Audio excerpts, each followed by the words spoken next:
Thank you, George. I feel that after 10 years of incessant torture, I have expiated all my sins by being here tonight in a period of being tremendously unwell and feeling that the last thing I ever want to do in the world is to give another lecture. However, I could never ever refuse to come and talk to the BIS, because, as you will hear, even though there's only one very precious drop of Irish blood in me, you need that special madness to be able to carry on a career. And since I've chosen to go it alone, that drop of Irish blood has made it possible for me to survive to my 52nd year and to learn to be a fighter. And I deliberately wore my butch leather jacket. Now, one of my old school friends in Montreal, where I went to high school and who made a success of it in life, called and said, "What do you want for Christmas?" Well, I said, "I'm getting on in years. I was the village sissy in Tignish, and I'd like to have a butch leather jacket that wouldn't be too flashy, with no chrome or fringes or anything like that."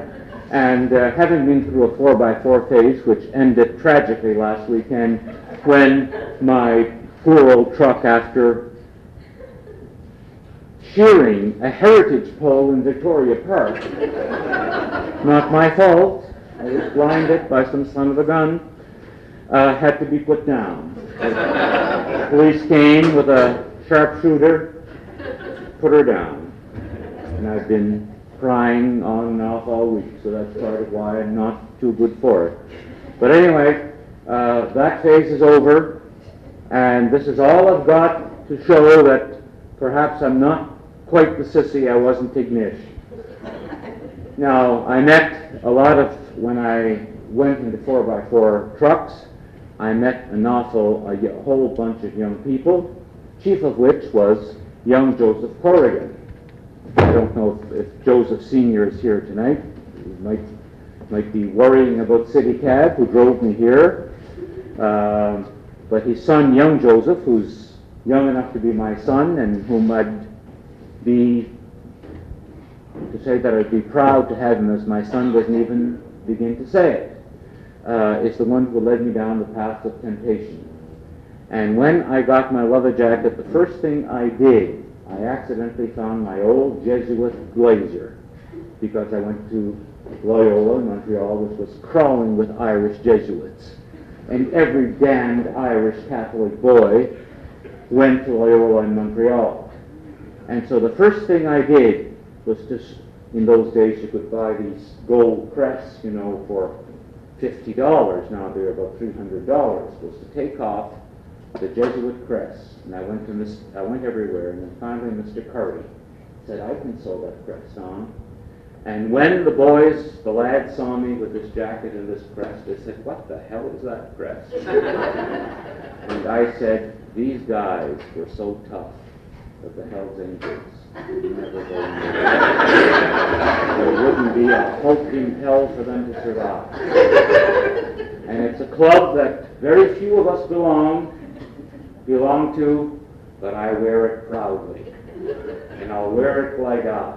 I'll die fighting with this crest. They were quite confused. It's getting hot now, so I can take it off. I made my point. What I'm going to do tonight is to tell you about what it was like in the 1940s and the 1950s as an Acadian boy. I don't know what the hell my father was. I think he was from Devon in England, but it was one of those wonderful wartime romances, and quickly left my mother. And I got his name Porter, there's a horrible possibility that there's a small branch of Scottish porters. And I have lived in fear all my life that he would, I don't mind being a Devon porter. There are some Irish porters even. They're too few to be associated with any particular Irish group. But to be a Scottish porter, I think, would be just too much for me. Ironically, in the old Encyclopedia Britannica of 1900, the only porter mentioned is a Scottish porter, and he was a knight, Sir somebody or other. Well, the environment that I went to in Tignish in March of 1944, yes. I arrived there in a storm on the train in a cardboard box. And I would live in a cardboard box for quite a long time after that, because my mother's family was staunchly Acadian. And I discovered recently through the researches of a chap who's doing scholarship, we all know that the Acadians were deported and sent away from the island, but there were 300 odd who were in Musquesh, who it appears took to the woods, and they were never deported, and the goodies, as it's known on the island, off Tignish in West Prince County, were part of that stock. So we've been here since 1720 on the island, and we've been in this region over at the Nova Scotia border at Beaubassin on the maternal side for 13 generations. 13 generations with few contacts with the Irish. After the island was taken over by the British in 1758, when the last deportation took place out at Rocky Point. The British divided it into lots, the lots that give us our reputation, that give us our identity. And I will never, ever, ever forget the night that I was officially welcomed back in the island. I left in August of 1958 to go and live with my mother. We were strangers. She hadn't been able to bring me up. Her parents brought me up in Tignish. And I went to live with her in Montreal. And I left in that year and left 14 years of strange existence. And went to Montreal, where my mother, who's unpredictable, put me in, what would you suppose, an Irish Christian Brothers school. No abuse there, well run,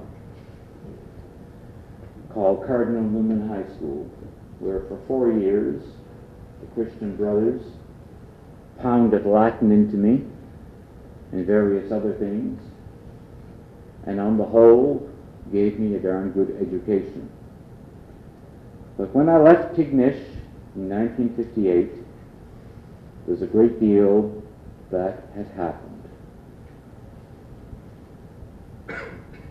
Tignish is a community that was founded in 1799, and in just a few years they're going to celebrate their bicentennial. And those fight like cats and dogs. By that I mean Acadians and Irish, as to how they're going to celebrate it. The Acadians are going to want to dominate it because there were 6 families who came there in 1799. They were there first. And they went there because Captain Holland, who surveyed the island in 1764, wrote a description of every lot on the island. And for lot 1, he wrote, "It isn't worth anything." Well, he didn't look, obviously. He was doing it in winter. And Lot 1 always gets more snow than anybody else. But that's where I came from, Lot 1. And I may have lived in Montreal, and I may consider myself, as I truly do, a citizen of the world. When I go to the Mediterranean, to Greece, to Italy, I'm such a black son of a gun. Must be the Irish, the black Irish in me. They all think I'm either a Turk, a Greek, or an Italian. They talk to me in that language. I'll never forget, I was in northern Greece, in Salonika, a wonderful city right along this beautiful curving beach. And they have little kiosks for tourists. And I was there enjoying what they call gazoza. You could imagine here as a kind of moonshine with gasoline in it. But it's just pop. Anyway, I was drinking gazoza not to pass out in the temperature of 104 Fahrenheit. I don't know what it is centigrade. Standing near the kiosk where I bought it. And these beautiful German girls, oh, blonde, smashing, charming, like you wouldn't believe, came to me and in German asked me to buy a nail file. Well, I had studied German in university, so that I could sing along with German operetta that I liked very much. And I looked at them, and I told them in the best German that I could that I couldn't sell them a nail file because it was in my suitcase. And they pointed to a card on the kiosk that was covered with nail files and nail clippers and cigarette lighters and said, I want this. And I said, well, I can't help it. I can't help you. And they got quite hostile at me. And then the guy who ran it, and who looked just like me, dark, I wasn't white then, it's moving back to the island that did it to me, looked at me. They came back and they nearly died of embarrassment. I told them in German, ich bin von Kanada, ich bin ein Student here in archaeology, in Canada, a student in archaeology, and they just about died. And anyway, they got their Nagel file, whatever they call it in German, from the guy who just looked like me.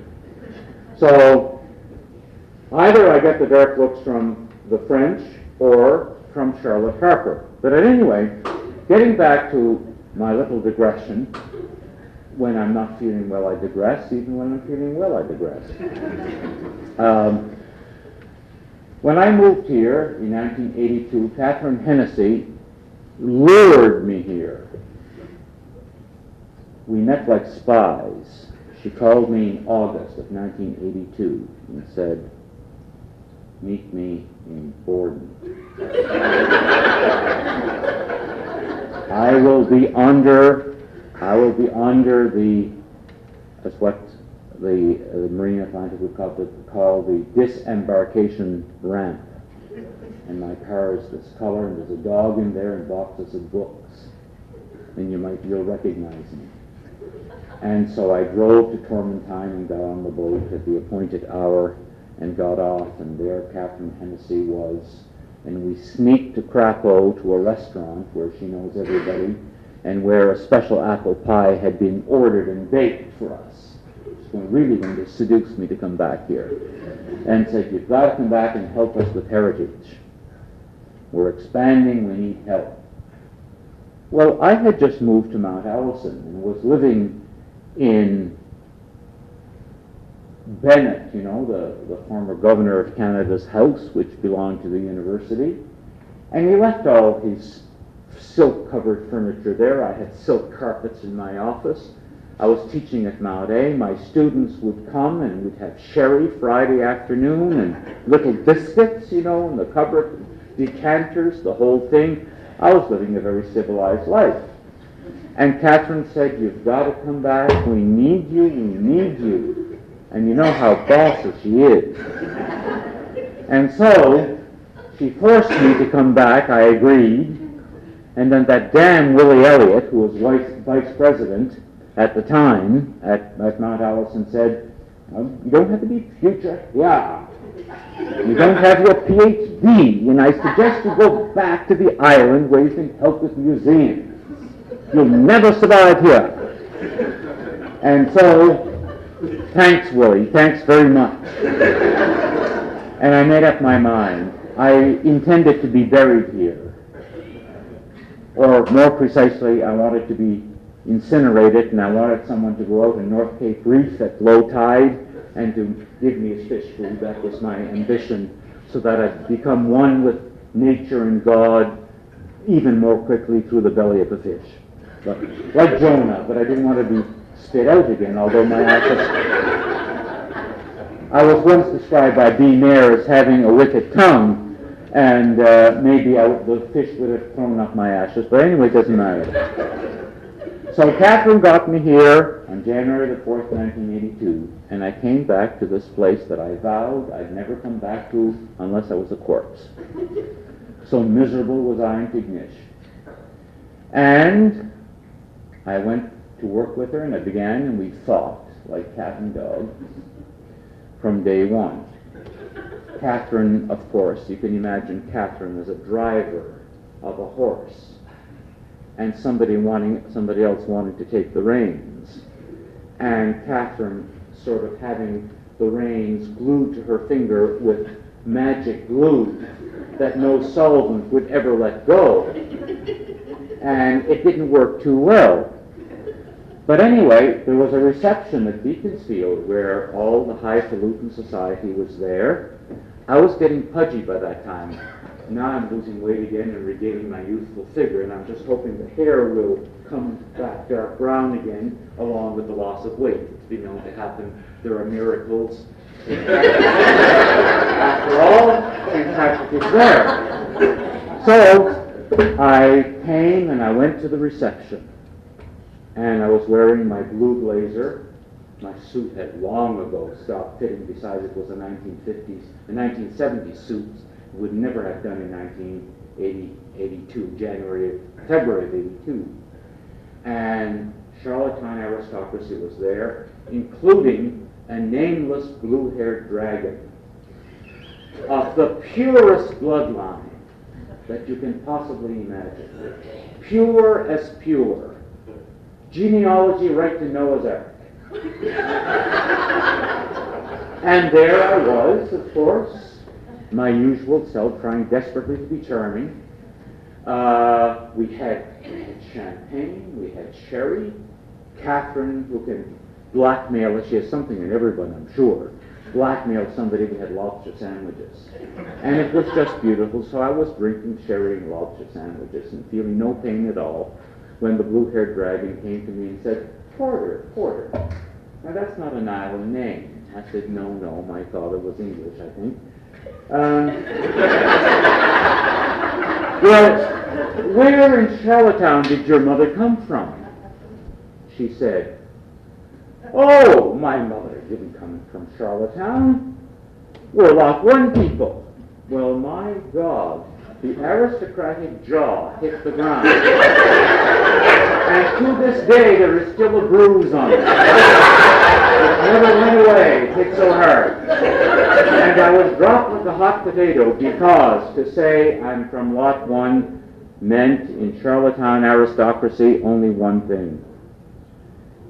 You are Irish, or you are Acadian. You are most certainly Catholic. And God forbid you're a combination of both. And I was all three. And so from the very start, I was damned. And I could do nothing through official channels for heritage in the island. And I suffered and went through hell there for years. And I moved from the second floor to the third floor where nobody ever went, in one of the servants' rooms that overlooked the harbor. And there I had a lock on my door. And in the last years of being miserable there, I'd close the door for privacy and forget that there was a lock on it and there was the most beautiful bird's eye maple. Did you know that up until about 1845, when bird's eye maple was the favorite material to make picture frames, and up until about 1835, the favorite material for all the Europe went through a light wood phase after mahogany. You know, we always go from light to dark and emotion to reason and all of that. That all the bulk of the bird's eye maple came from the island. And here was this Regency sofa, hard as nails, but I was upset and depressed and unhappy being a failure, and I locked the door and had a snooze there every afternoon. The government expense, your expenses, actually. It was a terrible thing, and I thought about my past, and I said to myself, where the hell am I going? What is this? What kind of life is this of not being able to get things done? So in 1989, I resigned and became self-employed, and I've been starving ever since. I fortunately had a great patron in Brian McKenna, who's here tonight, when he asked me to design his garden. And next to my own garden, that's the thing I'm proudest of in Charlottetown. It's a nice garden. You should see Brian's garden. He has sun, and he can grow real flowers. I can only grow things that grow in shade and swamps. Now, coming into my garden, it's beautiful, but it's like the Everglades. And those of you who go to Florida at this time wouldn't be interested in my garden, but Brian's is full of roses and every flower and flowering crab and the whole thing. And it's what I would have liked to have had the whole thing worked the way I wanted it. So that tells you why I'm here tonight. I came to work for the Heritage Foundation. But let's go back. I was born on November the 23rd, 1943 in the Summerside Hospital.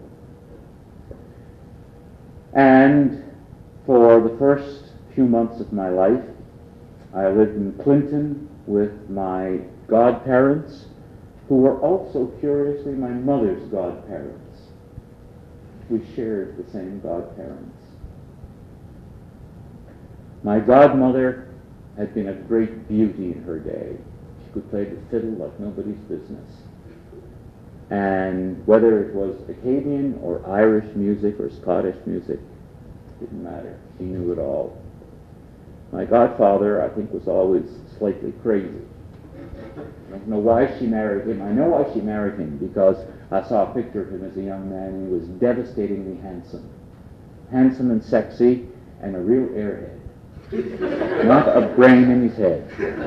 And she regretted it for the rest of her life. No Irish blood there at all, so it's no smirch on the society. And then I was taken that March of 1944 in the cardboard box. I'm reminded of Oscar Wilde, the great Irishman's play, The Importance of Being Earnest, where Lady Bracknell says, when the hero talks about how he was found in a handbag, in a handbag, and some of you may have heard Dame Edith Evans go through an octave and a half in saying that. In a hand. I don't have that range anymore. I've lost my voice. And so I was left with my grandparents, who spoke French in the home, and I learned to speak Acadian French. And because we were never deported and never came into contact with the French of Quebec, which kept up to date with the French of France, the French that they spoke was the French of the 1600s, not the 1700s. And that's the French that I spoke. And I will never forget when I was at university and I decided to take courses in very early French. I took a course in 17th century French from a marvelous old boy. And he couldn't understand why his method of teaching was the way the French teach. It's called explication de texte, where you're given a passage in a book, and you go home and you come to the next class, and you have 2 hours ahead of you to talk about maybe 4 lines of poetry or a page in a book, and to explain everything that has to be explained about it. And he couldn't understand how I had gained being in classics, that's Latin and Greek, how I had gained such a flawless pronunciation of French the way it was spoken in the 1600s. And I didn't know what the hell I was saying. I didn't know how to pronounce these words. And there I was, just saying it the way an Acadian would have said it, and it was with the accent of the 1600s. Well, that freaked me right out. And he was 87 at the time, out of retirement 3 times to perk up failing French departments across the country from BC, and I became his favorite student. He never could get anyone's name right. I was always Mr. Potter. And every Saturday morning he had a grand piano in his office, shipped from BC, a full concert grand. It would be from here to that speaker. I don't know how the hell they got in the building and how the floor held it up. And every Saturday morning, somehow, the door of that building was always not quite locked. And I would walk in, and the door to his office was always open a foot. And then, about an hour of playing, he'd look up and say, "Oh, Potter, I didn't know you were here. Come in and sit down. Let me tell you something about this now."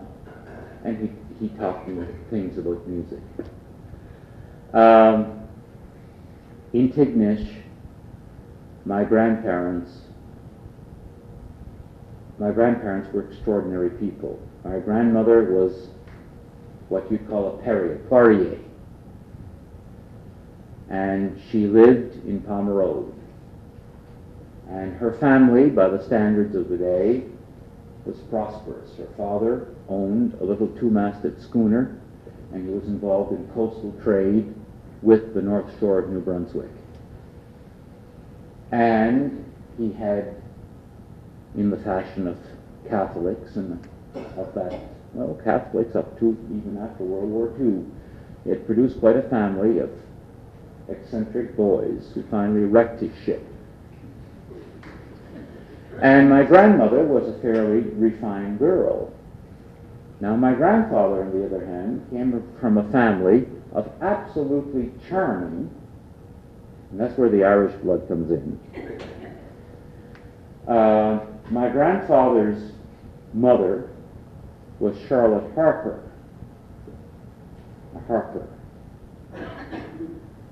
and she married Isidore Goody, who was a totally charming, I'm told. He was good to my mother adored him, but useless man.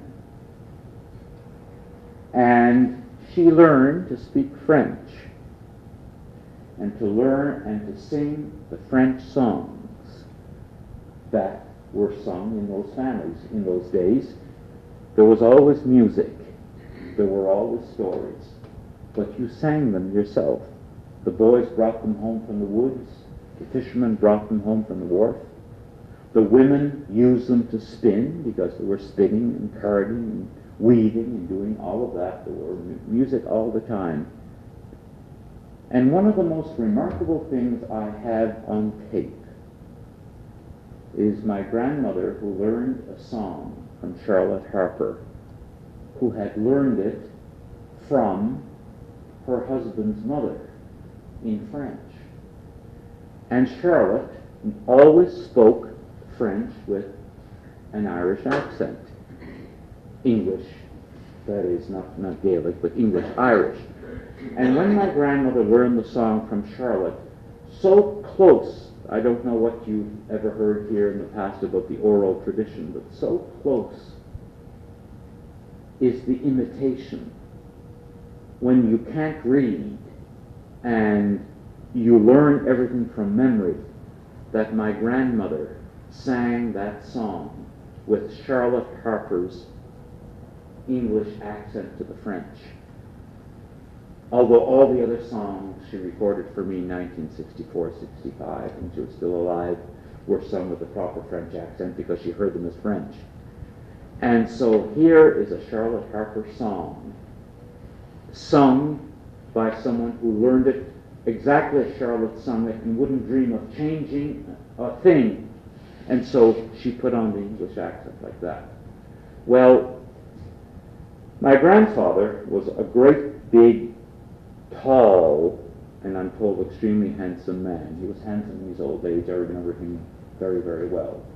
He got diabetes and injured himself while cutting his toenails, and they cut off a toe, and then they cut off a foot, and then they cut off below the knee, and then above the knee.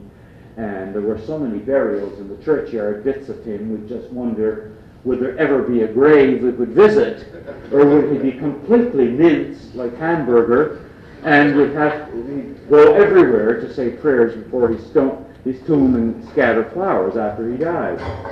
But anyway, he went out west on those harvest excursions, but he also became a cowboy.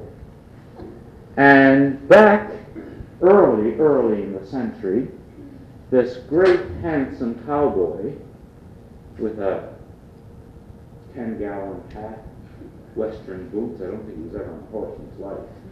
Certainly couldn't drive, couldn't do a damn thing, couldn't even drive a nail.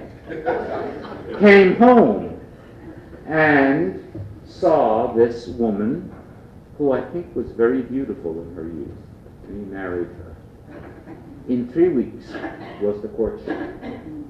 The banns were gone through with lightning speed, and they were married. And there were 14 babies, and all but 5 died of TB. And he was beloved by everybody, a cheerful drunk, never laid a hand on my mother, never used foul language except the classical swearing. You know what I mean by that. Not dirty language, but when you let go and you swear, my grandmother would run for the bottle of holy water. This was all we take for it, Charlie, test water. The jaw, but a putty, right along out.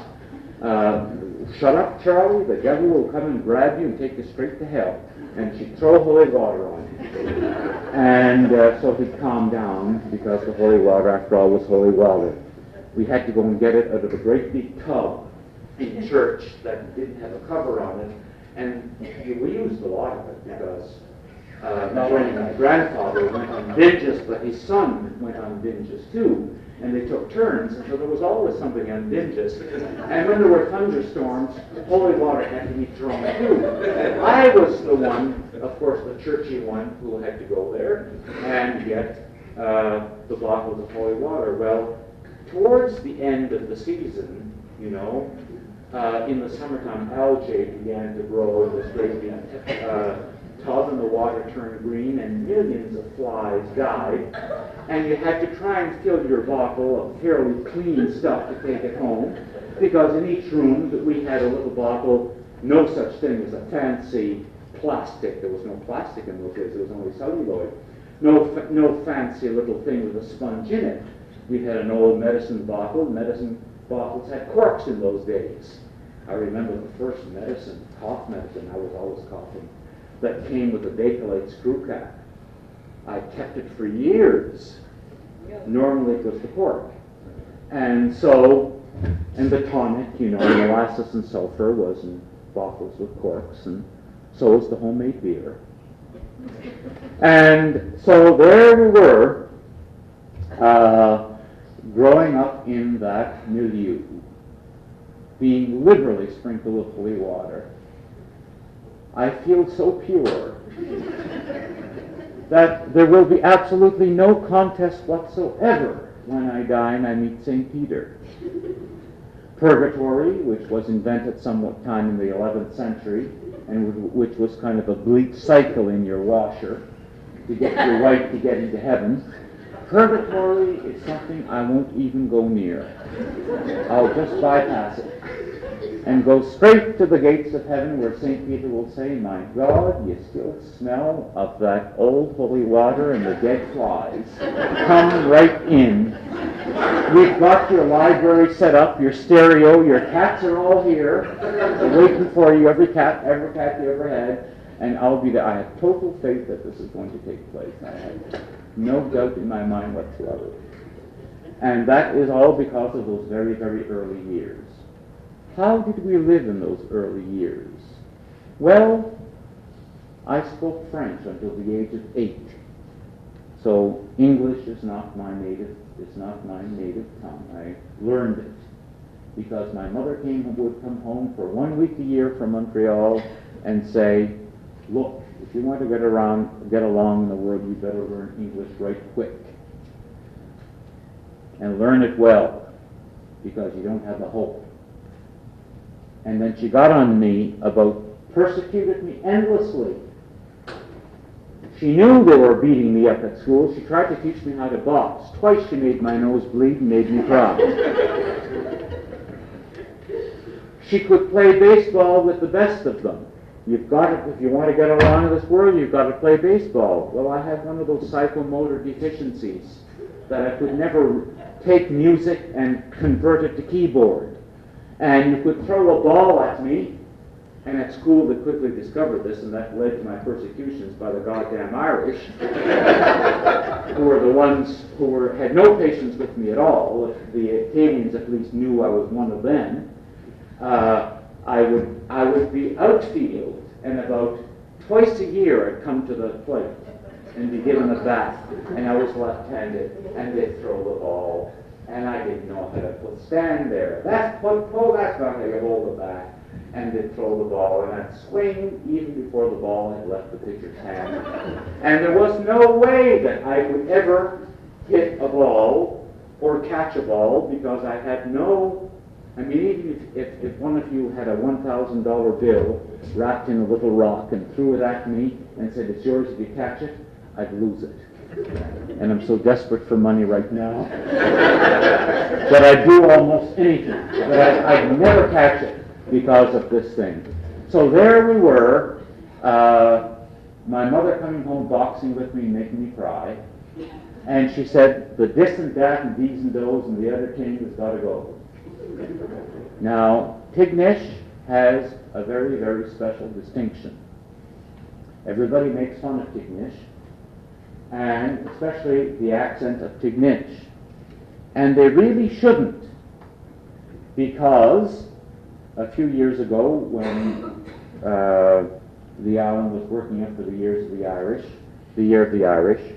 when we were having these ethnic years, I met an Irishman who wanted to know all about Tignish, and I said, see Edward Fitzgerald, but he was in a hurry, and so I went over to the Jones building and had a talk with him. George probably had something to do with it, bossed me again in some other way, and I told him all about this, and he said, I told him over the accent and did imitations of it for him, and he said, that's not the Irish being corrupted with a French accent.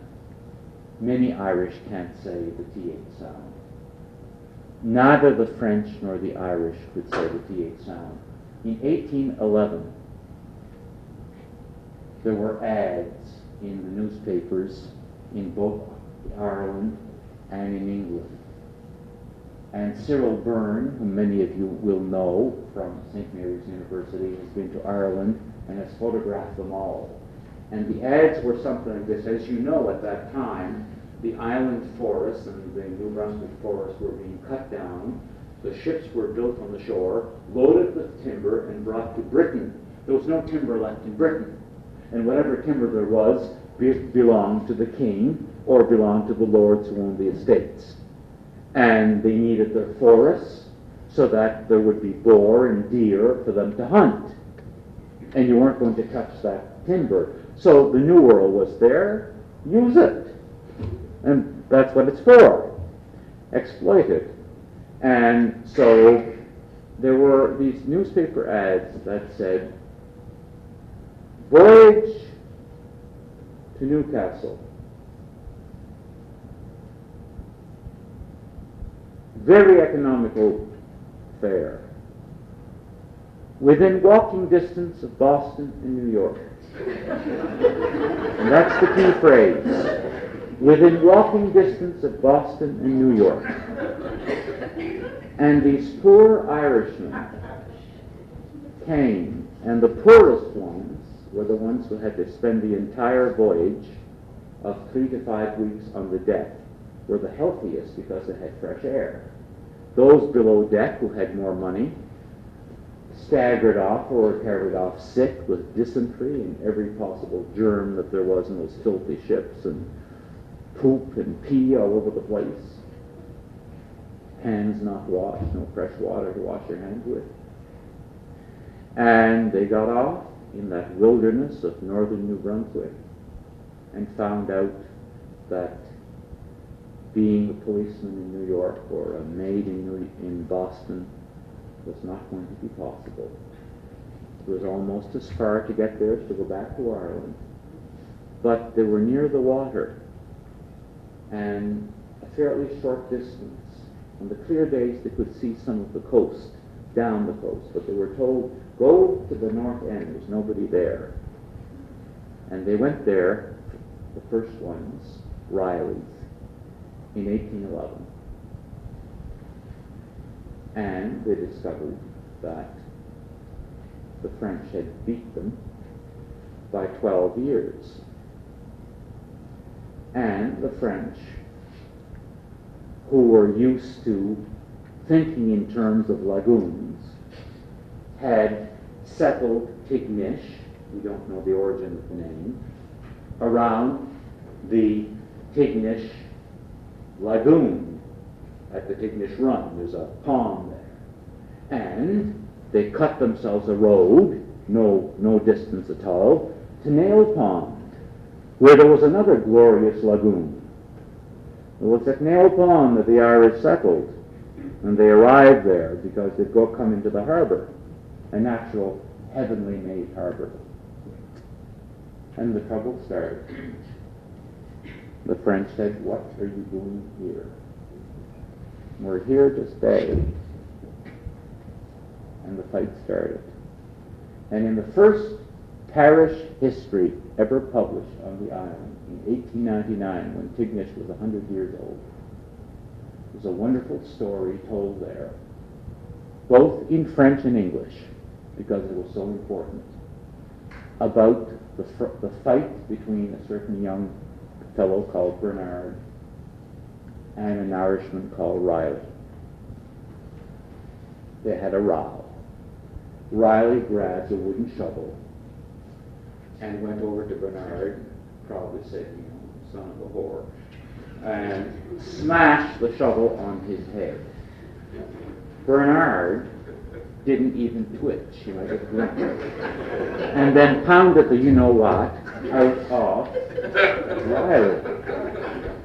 Well, instantly, the Americans have John Bunyan and everybody else. This was a real hero. And for the rest of his life, Riley was referred to by the French as the fondeur de pelle. Or Bernard as the fondeur de pelle, the shovel splitter. And that became his nickname. And all his ancestors were shovel splitters because they had skulls of elephantine thickness. And so it was in this atmosphere that the French and the Irish began to hate each other and to call each other the dirty French and les maudits Irlandais, the damned Irish, and to intermarry.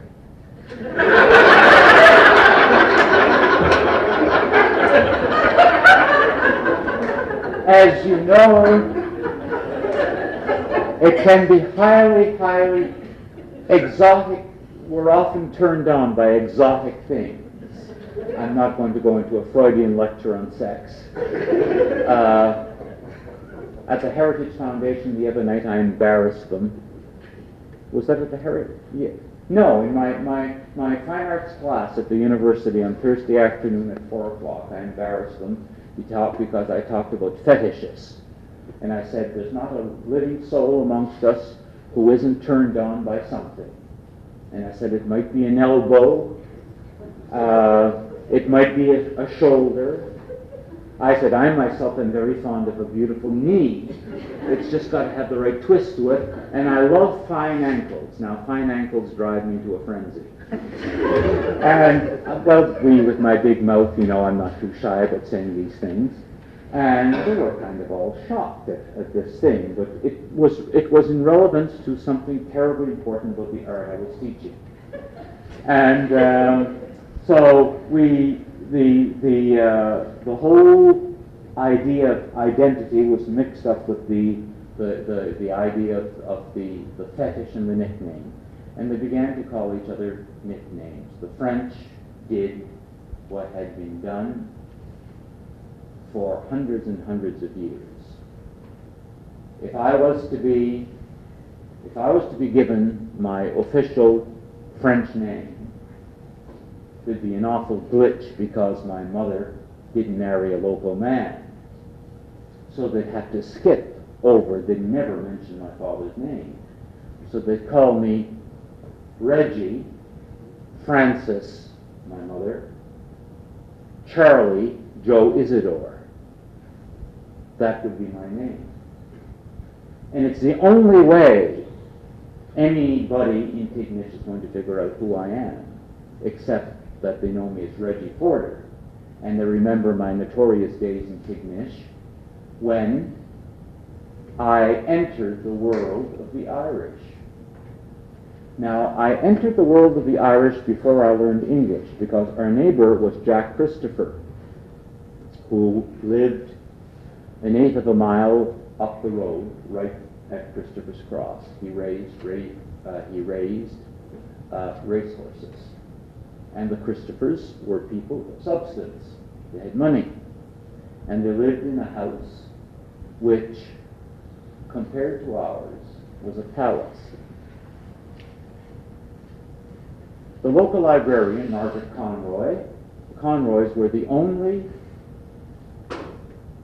middle-class professional Irish ever to settle Tignish. One of them was a doctor, another one was a politician, and the Conroys were extremely prominent. And Margaret Conroy was the first librarian in Tignish, and to me, the only librarian in my life when the Carnegie Foundation set up libraries in the 1930s. She was librarian up until, I think, 1969, from 1930-something to 1969. I'll tell you more about her later on. And Jack Christophers was... The librarian told me that the reason I lived where I lived with my grandparents, my mother remembers the house that they got from Isidore Goody. It was one of those typical central fine Georgian houses. But apparently, according to the librarian, who never got anything wrong in my knowledge, some of the villagers saw, since all the children were dying of TB, that they went there one night and set fire to the house and burnt it because it was a place of pestilence.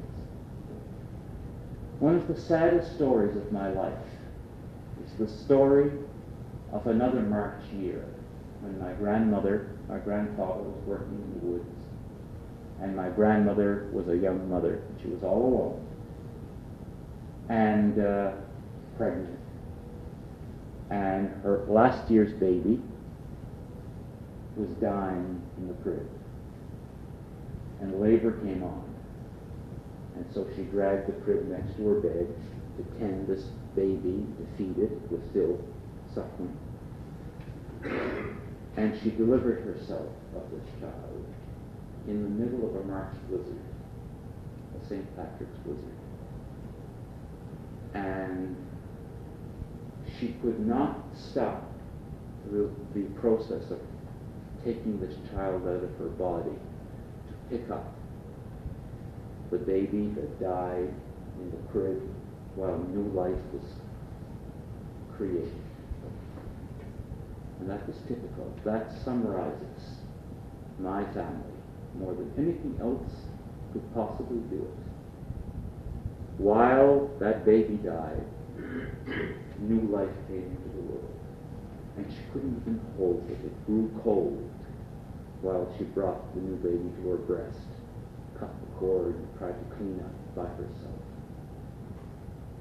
That wasn't unique. That happened all over the island, and I know that you can all tell me stories like that.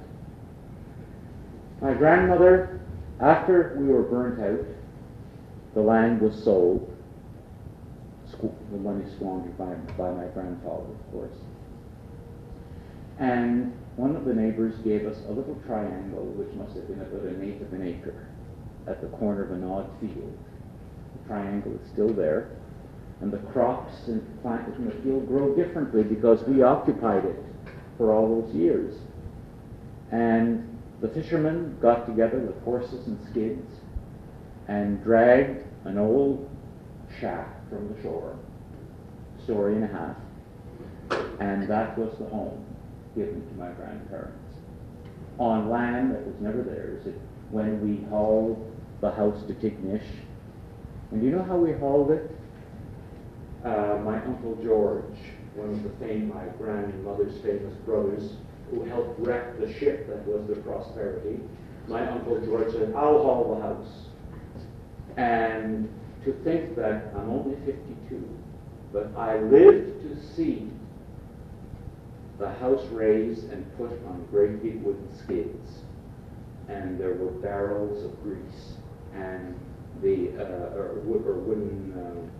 wooden whatever you call them, and then there were the skid blocks.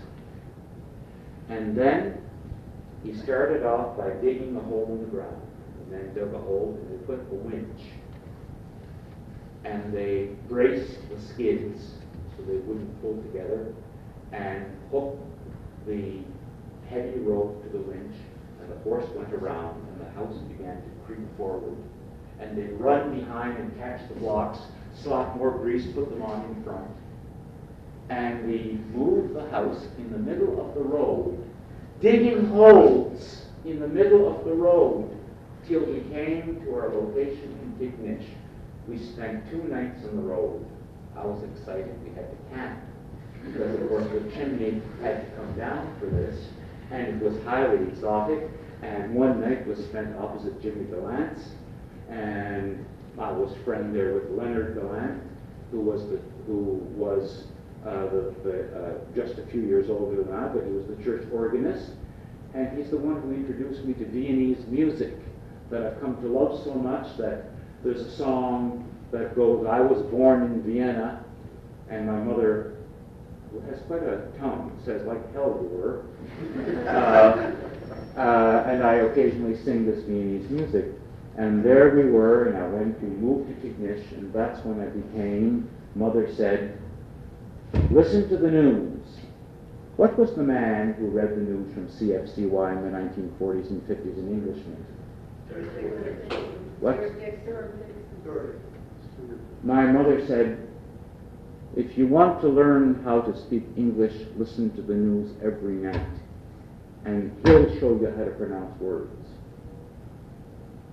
And so I developed a strange semi-French, semi-English accent, which of course made me even more prone to being tortured at school. Now school, I'm almost finished. School meant doing grades 1, 2, and 3 in a building built by a great Irishman, Sir Charles Dalton, Lieutenant Governor of this island, Knight Commander of St. Gregory, co-founder of the Fox industry,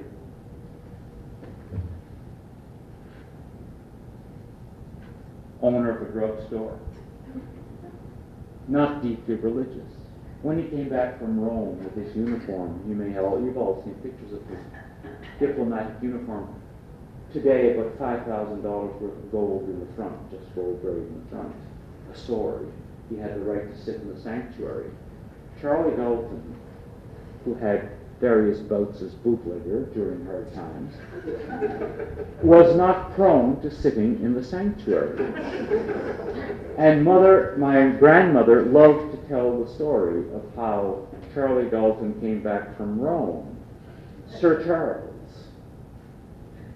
Well, can you imagine coming back from somewhere where they couldn't even imagine where it was to Tignish and being called Sir Charles when you had been Charlie the bootlegger and Charlie the druggist and that kind of thing? And my grandmother said he appeared, he was all in blue and gold, and he had a hat with two horns on it, and he wore front and back with a feather. And when the host was lifted, like the Knights of Columbus, he could take out his sword and hold his sword up high when the host was lifted. And he did it for 2 Sundays and never did it again. It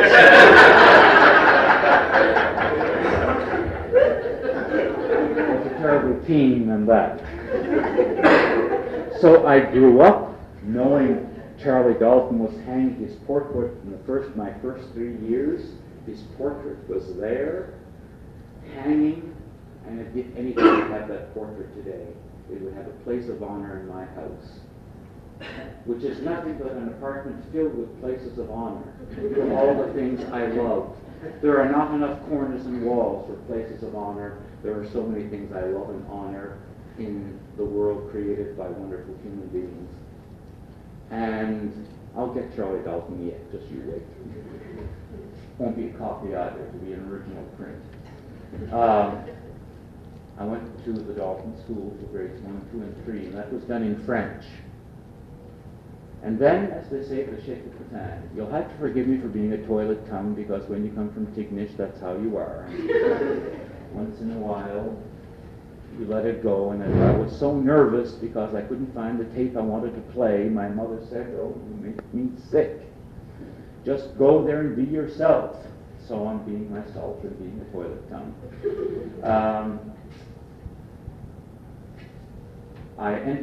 I got old enough then to enter the world, the real world. Like Alan Jackson, I was here in the real world. And in grade 4 it started. I stabbed Philip MacDonald in the face with my fountain pen in grade 4. Because they showed us a movie of the Acadians being deported, black and white, of course, on the sheet on the wall. And the British soldiers, I think I was drunk, was prodding them behind with the bayonets. These poor Acadian, my ancestors, all looking scruffy and stupid. And the British magnificent, reading the orders in church, get out. And I was crying in grade 4 when I saw that, because I knew that somehow I was one of them, didn't know how, but knew that there was a connection. After the class, Philip MacDonald, who was the station master's son, Joe MacDonald's son, many of you may know. Philip is now a principal in Kensington, and he was my only friend in Tignish because he was the only other boy who liked to read. No other boy in Tignish read. Well, they may have read some porn or something if it was some available, but I mean books.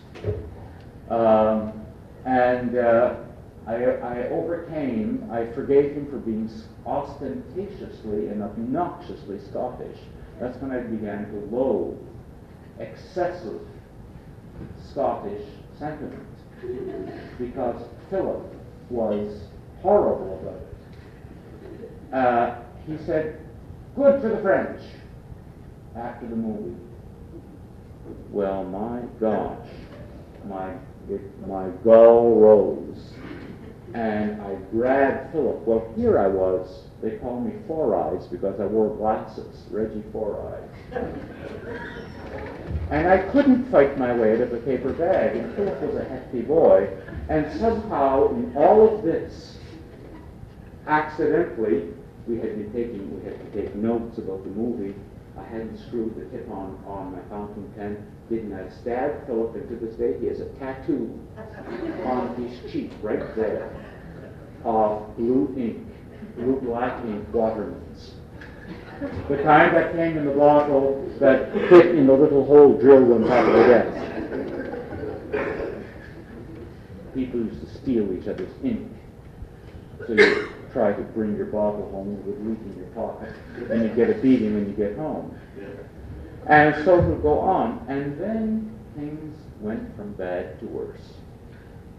Because then it was very obvious that I was good for nothing. My grandmother began to refer to me in French as it, which she never stopped doing until I left in 1958 to go to Montreal. And she'd say things like this in her language: "Garde ça, c'est rien de basso. Look at that, that's no good. It can't fish, it can't farm, it can't cut wood. I can't send it to the barn for an armload of wood, it doesn't have the strength. It can't bring in a scuttle of coal. What are we going to do with it?" Well, then, at that time, it was discovered that I had a voice. Father Dennis Gallant, old Father John MacDonald had died. Sweet Father John. He went straight to heaven. No question about that. And he was a Scotsman that I would want to see in heaven again. Did I tell you the time when he was doing benediction and I was serving him? I was an altar boy. It was my first money. And it was all spent on chemicals because I was to be a great scientist.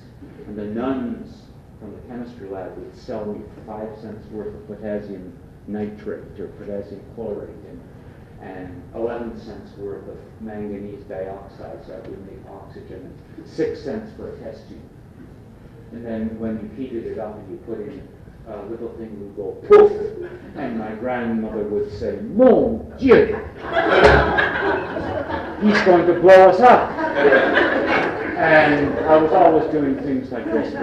Anyway, there we were.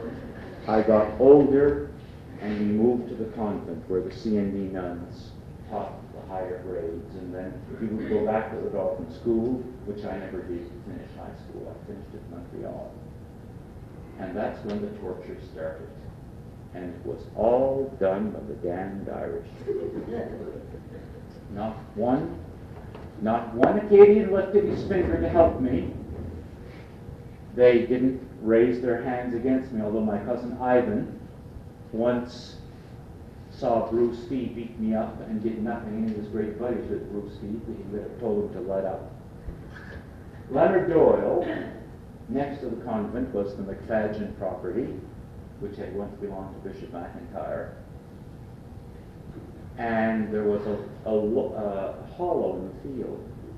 And we used to go at recess, we just jumped the fence and slide on the ice. Well, Leonard Doyle, who used to drive to school in summer in a cart drawn by his dog, and in the winter in a sleigh drawn by his dog, and who always smelled of horse manure. Well, we all smelled in those days of some kind of manure, or just plain unwashed bodies. It was unhealthy to wash then. And in winter especially, when it was so damn cold and there was only one stove to heat the house. Leonard Doyle took my shoes off and left me in my sock feet, my boots, shoes.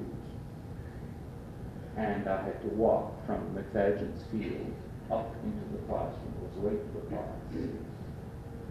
And got one hell of a beating by the nun because I was late for class.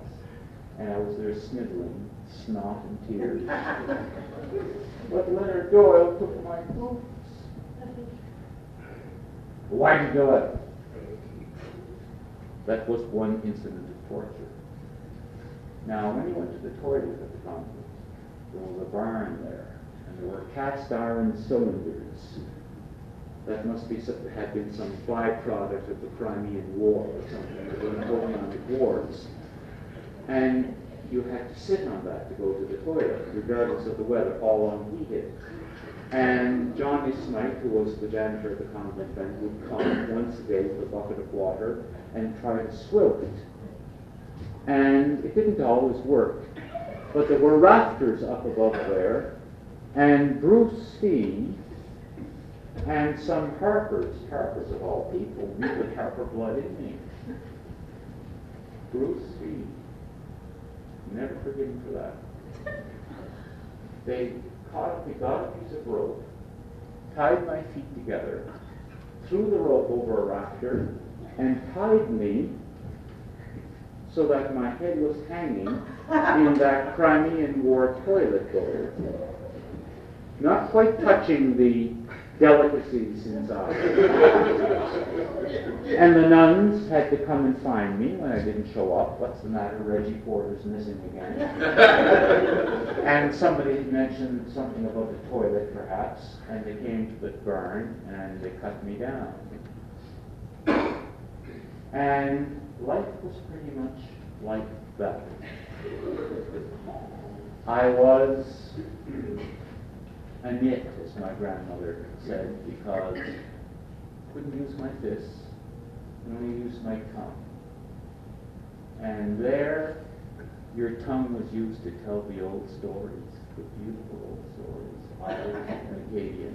And your tongue was used to sing the old songs. They were not meant to defend, your tongue was never meant to defend yourself in that community. But I used it to defend myself because it's all I had nothing else. I had teeth. To bite. Who was it that I once bit here to look like me?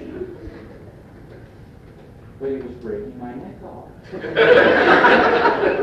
My vertebrae were separated. So I bit and they let go, and he went and reported me to the nun, and she slapped me for biting him on the hand. And he was another Irishman, too. The high point of the year, however, was the St. Patrick's concert in March. And we lived in anxiety, horrible, hideous anxiety, lest there be a storm. And I will finish with the St. Patrick's concert because it was the ultimate form of culture in Tignish. It would open always at the piano in the parish hall, which was a beautiful neoclassical church built in 1826 and converted into a hall. And there was a piano there, and the whole great big place was heated by a furnace, a monstrous, hellish thing. We always imagined it as hell, because there was a great big metal grid in the floor, and you could go and look, and the top of it was red. How the place didn't burn down, I will never know. But that was red, and the place was warm. And the two women would come beforehand, first the fudge sale. And you were allowed to have fudge, Lent, St. Patrick, just that once, just like on Mardi Gras. Twice you were allowed to eat sweets in Lent. There was fudge. 5 cents a bag. I always had enough. You'd find bottles, and you'd pretty hard to find bottles because everybody wanted the bottles. And you didn't get too much for them, but you had fudge that you ate, and two women would come out. They varied. Sometimes it was Frances Fraser, Frances Morrissey, which would be Bobby Morrissey's great aunt or something like that. And Claire O'Shea, and there were others. Kay, forget her name now. Kay O'Shea as well, Kathleen, a literary creature, a figure out of a Barbara cartoon novel. And they'd sit at the old piano and they'd play a medley of the old tunes. And I had wanted to finish off by playing you that medley because it was reconstructed in the 1950s on one of those tape recorders, you know, that had a green eye that winked at you, and it always sounded as if everything was recorded inside a metal barrel. It reverberated so much. I wanted to play you a minute of that medley of the old songs that they play, and I couldn't wait for it because my dream and my private fantasies, I don't have sex fantasies anymore. They're piano playing fantasies, and I can't even coordinate.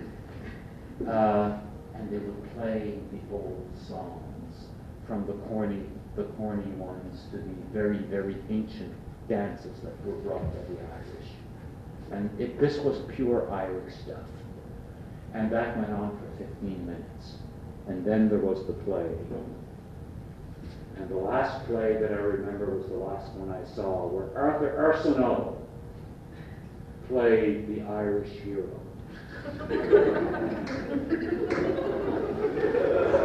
And in a fancy house, a precious diamond necklace disappeared. Somebody lent their rhinestones.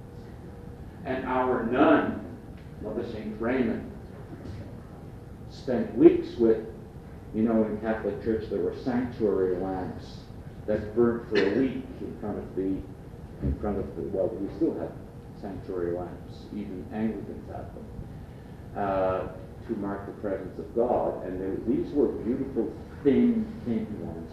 And she'd take papier-mâché, and the whole point was that it had accidentally fallen inside this precious vase. And I remember Arthur as the hero, trying to speak with an Irish accent, in a fit of rage towards the end, in the middle of a storm, where they had a sheet of tin, and they switched on an electric light rapidly back and back outside this window set. Arthur took the glass. I swear to God, lightning and thunder, smashed it on the ground. Inside was the diamond necklace. Then there was an intermission. And Arthur would quickly get into his tales and come out and sing, I had a hat when I came in, and I'll have a hat. And then Eugene Perry, another great Irishman, would come out if he was in the mood, in the dance movie, it wasn't every 2 years, he would come out and he would do what Gilbert and Sullivan called, on The Unspeakable Today, a nigger serenader. The music hall Al Jolson act, where you blackened your face. And he was Rastus. And Eugene would come and do all of these things, which were popular in 1900, and were popular up until after the war. And that was another great Irish entertainment. Then the thing continued, and then at the end we all sang God Save the King, up until 1952, and then it was the Queen. It was very difficult to get used to it. And we went home, and a miracle had happened. Because this divided community, the dirty Irish and the dirty French, had become one to celebrate the feast of this lad. Takes a saint to bring you together sometime. And produced the highest art and brought out the best talent that Tignish had to give. And that is the story of this Acadian boy with a little bit of Irish blood, of which, as I told you, he is insanely proud, growing up in what he saw as an Irish Tignish, not one. Thank you very much.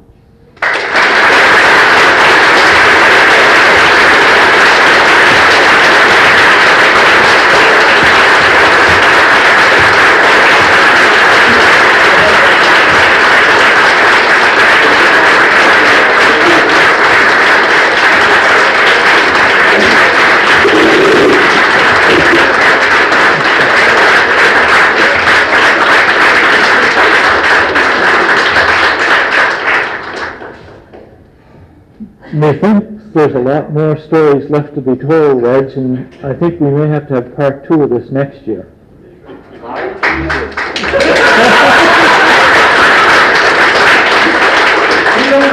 You don't leave me alone for at least 5 years, boys. It's going to be around. We still have to hear the Alex Shea tapes and yeah, all those things. Oh yeah, it's part 2 next year. This has nearly killed me. Anyhow, thank you very much. I knew that this would be both entertaining and humorous, and you haven't let us down a bit. Thank you very much. It's my great pleasure. We ask you to stay and join us because we have a bit of food, you know, the island tradition. We have some sandwiches and timbits and tea and coffee. We'd ask you all to stay if you can and have a bite to eat and socialize a bit more with us. And we'll see you next week. Thank you for coming.